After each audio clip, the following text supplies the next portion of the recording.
Guys, got here, and it's time to talk about Tower of God. And honestly, this episode was really fun, mainly because of Yoru or Bam. Let me know how you guys want me to call him. I'm probably gonna lean more towards Bam because that's also the translation from the webcomic. Sometimes I'm gonna call him Yoru, but let me know in the comments below which one do you prefer. But I really liked this episode. I was like this kind of tests power ranking that we had here, and we got introduced to so many characters here, everybody having their own motivations, reason to climb the tower, and things got a lot more interesting. So let's get into them. Now, slowly at the start, we see a bit of a flashback with Rachel or Rahel, however you want to pronounce it. I'm curious where she is right now after the way season 1 ended. Hopefully we get to see the other side as to what happened to everybody else from season 1. Telling Bam the story about how the tower was built to see the star. Maybe that was the beginning of her dream, or is that the actual history of the tower? Because we still have no idea, basically, what exactly is this tower, how it came to be, how can you go in from the outside, and so much. So many mysteries and questions surrounding the towers here. But the question lingers. Was he lonely, the one that climbed? And kind of, it's a very similar position to what Bam is doing right now, but that's probably gonna be answered and explored a bit later into the series. The main focus was the second test. Here we have Wang Nan bonding with the others over chocolate by the small girl. She gives chocolate to everybody there. Even she even gives one to Bam. But I don't think she had enough for the Buzzcut guy. Did we get his name? I don't think we got his name in the anime right now, or maybe I'm not remembering his name.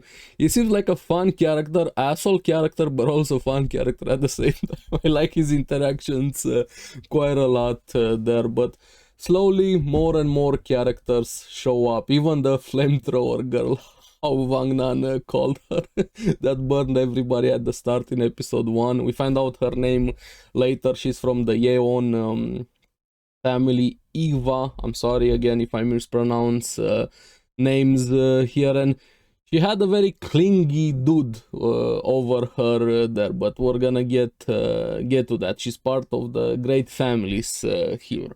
Now, I didn't expect that guy to be here. Coming back, we have the lone shark also joining the test.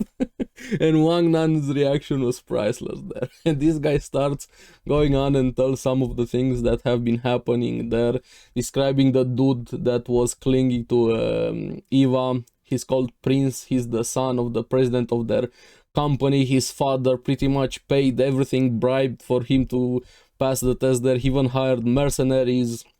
One has a reputation as a devil, very strong. It seems like the angel dude with the small wing, we find out his name later, Kang, kinda has a history. He had a reaction there when they're describing the devil dude, so there's something between them there, to say the least. But probably my favorite new character that was introduced in the series has to be the Proctor there, Proctor Love. He looks so funny and cute at the same time. Everybody called him cute there.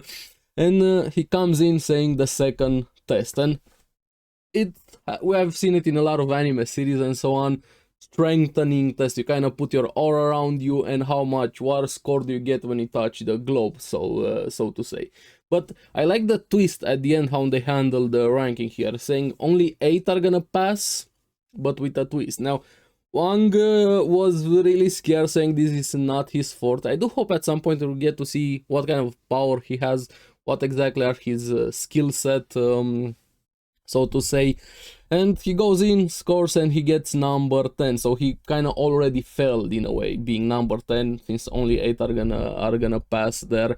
Prince, being really smug, starts making a bet between him and Eva and the others in his group. Who scores the highest gets her. So she's kind of a prize, because apparently she also lent money, so she's kind of in a similar position to Wang, even though she's from the great families. I'm curious what exactly her history is there, but she says back, that's not fair, of course, so they make another bet. If she wins, she goes free there. yeah, she had a chance, but I kind of like what they did with her. We have Angel and Kang going in, scoring number one instantly. There, the guy with the devil goes after that, and his power reminded me of Chad from Bleach. If you haven't watched Bleach, make sure you check it out. Apparently, his name is Rob Devil. It kind of scores double what Kang scored there. Eva comes in, and she's like, oh, in my mind, I'm like, yeah, she's probably gonna win this bet, right? She's a cute girl and so on. Kind of obvious where they're leaning with this Snow. She goes in and she's clumsy as fuck. She trips over, slams into the globe, but hey, she somehow still scores pretty high there with 22,000. Scores number one over everybody that went before her. I'm like, okay, nice. I'm curious, what would she have gotten if she didn't trip and so on. So she's gonna have this clumsy gimmick, but then Prince the brat comes in, and I bet this guy is gonna score high, right? I'm getting that vibe from him. He seems to be a brat, but he probably has some power at least to him. Goes in and yeah, he scores 25k, so more than her, so she didn't win the bet there. But then we have Bam coming in, scores, and I was like, he's gonna blast everything away, right? He goes in, blasts the machine away, pure power. I love those moments so much. I love power showcases in a series, and he scores 134k, so he gets number one. I'm like, okay, so now we get to see the rankings, right? Who was 1, 2, 3, 4, 5, 6, 7, 8, and see what characters we're gonna be left with and what's gonna happen with Wang, right? No, Love comes in and says the twist. Since Viole, that's the name that Bam goes by now, one, he can choose 7 to take the exam with. So number one gets to choose 7 more out of the entire group. I'm like, okay, I like this. This makes things a lot more interesting there. And I like the way Love is looked, all the side eyes he was having there, and Wang instantly started wanging his tail like, dude, put on a show. Begging, say I'm gonna do anything, everything, bowing down, select me, pick me. And then even the boss cut comes in, give him an Oscar. With the Sabast story there, but he was lying through his teeth. There, Angel, the Kang guy comes in, the small girl missing, all of them started begging there. And Bam wanted to say something, I choose, but everybody kept interrupting him, and Eva comes in and says, choose only based on capabilities. Okay, that sounds reasonable. She, of course, knows she's capable also, so that's in her interest. At the same time, she gets into a bigger argument with Wang, but Bam drops the bombshell. I choose none. I don't need you. You're trash. He didn't say that, but that was the implication a bit. He feels so different from previous season, but I'm really curious. Is he doing this that he just sees all of them beneath him, or he doesn't want to put anybody else in danger? Like, he didn't kill them before, maybe he doesn't want to choose them, he just wants to take all of the burden on himself. Kind of leaning a bit more towards that, but regardless of the reason, he just says, I choose none. I alone am enough. I alone am the honored one. But no, it's not gonna be that easy. Love says they need a team there, and they called him out saying his Fug symbol is fake. No, it's not fake. He goes in, I'm Jue Viole Grace, a Fug Slayer candidate. My mission is to kill Jahad and his family. And she was like, okay, that was a declaration of war. Like, everybody's gonna be after him after you say that publicly, that especially after you said they're not gonna pick anyone there. So he made himself the enemy of everybody, basically. But Love has a proposition. Play a game against me. If you win, you get your way. You can take the test alone. If not, you're gonna have to play by the rules there. But you can feel Love has a personal reason into this, so to say. But I really like, probably my favorite things comedy wise were the last parts of the episode. Wang sharing a room with the delivery girl. She also made that in, I forgot to mention that, but the best partners are Eva sharing a room with Bam.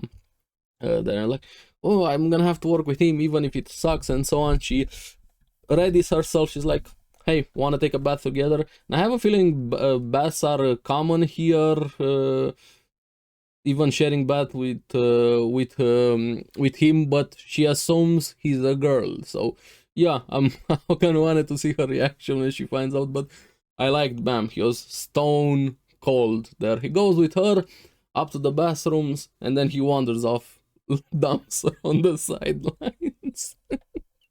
He just disappears. He got distracted by something. That I'm fine. But he goes to Wang and returns a ring to him with the crest of Jahad, and Wang thought he was gonna die there like that. It took some years of his life. Overall, here we see at the end Love going to the test director saying he wants to deal with Foog. So something happened. Foog maybe did something to him, to his family in the past, to his job. I have no idea there, but he has personal history of with the organization. But yeah, this was a really fun episode. We got a bunch of new characters. I'm curious how it's gonna move forward. I have a feeling that Bam is probably gonna lose somehow, or there's gonna be, I don't know, something else introduced that we're gonna have to select 7 other characters, or maybe he actually just leaves all of them behind and says fuck it and goes ahead. I don't know, but I'm definitely curious here. I'm liking season 2 so far quite a lot, especially after this episode even more. I think this episode was better than episode 1, but yeah, I'm really curious what you guys thought of this episode. What was your favorite moment? Let me know in the comments below, and as always, thank you very much for watching. Remember to like and subscribe, helps me quite a lot, and you guys get the latest videos on the series that I follow. So keep enjoying Tower of God. I'm gonna see you again on the next one. Bye bye.